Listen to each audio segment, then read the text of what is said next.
दिल्ली में G20 का आयोजन सिर्फ भारत की कूटनीति और प्रधानमंत्री नरेंद्र मोदी की ग्लोबल लीडर वाली छवि को मजबूत करने के लिए ही नहीं जानी जा रही है। बहुत सी चीजें जिसको लिए जानी जाएगी और इसीलिए ये मेरा हिंदुस्तान है में आज इस पर खास बात।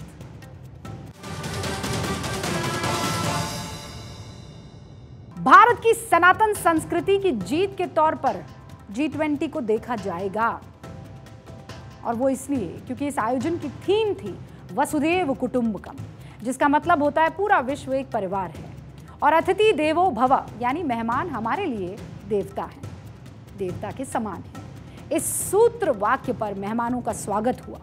सनातन संस्कृति के इन दो महान वाक्यों के जरिए दुनिया को यह बताया गया कि सनातन का नजरिया हमेशा से दुनिया को परिवार मानने का रहा है और जो हमारा मेहमान होता है उसकी हम देवता की तरह पूजा करते हैं।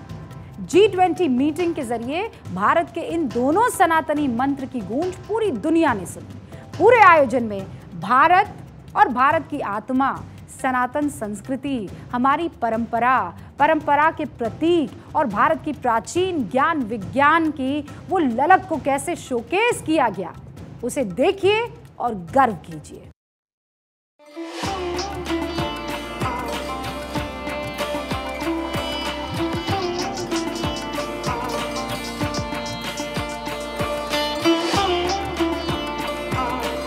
G20 में भारत ने इस बार पूरी धसक और धमक के साथ अपनी संस्कृति का प्रदर्शन किया।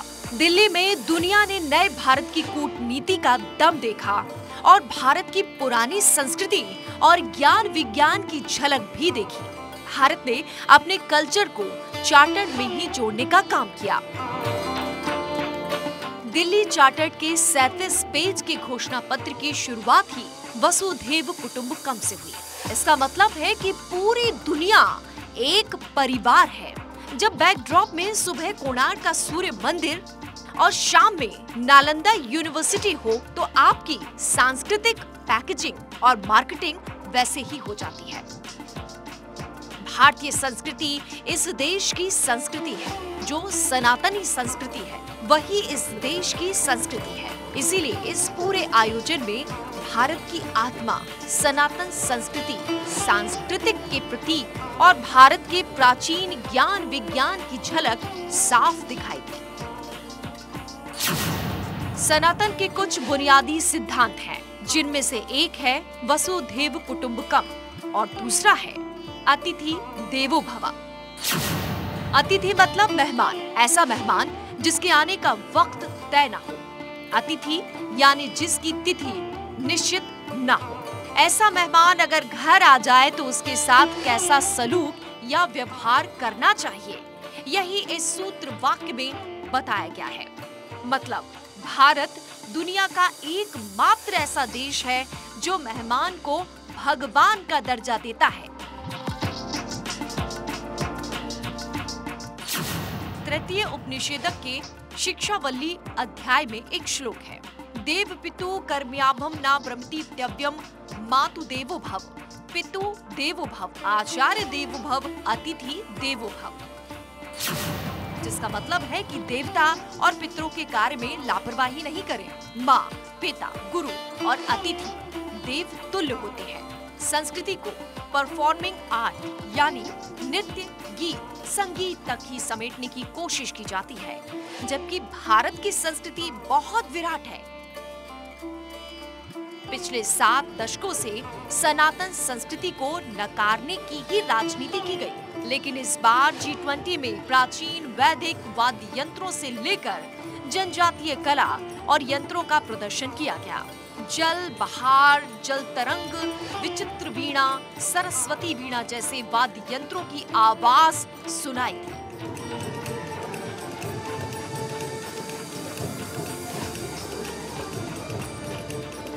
विदेशी मेहमानों ने दिलरुबा, भंगली, सुंदरी जैसे लोक वाद्यों और लोक नृत्य का आनंद लिया।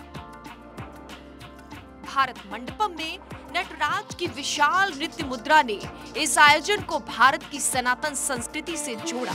इसके अलावा 26 पैनल्स के माध्यम से वॉल ऑफ डेमोक्रेसी के जरिए भारत के 5000 वर्षों के इतिहास को बताया गया।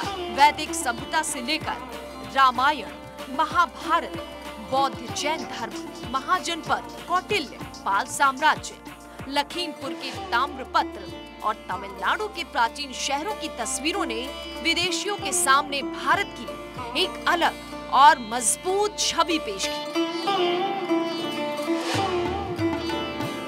अब भारत अपनी संस्कृति को घर में ही सम्मान दे रहा है तो विदेशियों में भी इसकी इज्जत बढ़ रही है। दरअसल 7 दशकों तक भारत की संस्कृति को छिपाना और दिल्ली आगरा तक सीमित रखना ही राजनीति था, लेकिन दिल्ली में G20 के माध्यम से इसी को सुधारा गया। इसीलिए चीन का आरोप है कि भारत अपनी संस्कृति दूसरे देशों पर थोपना चाहता है।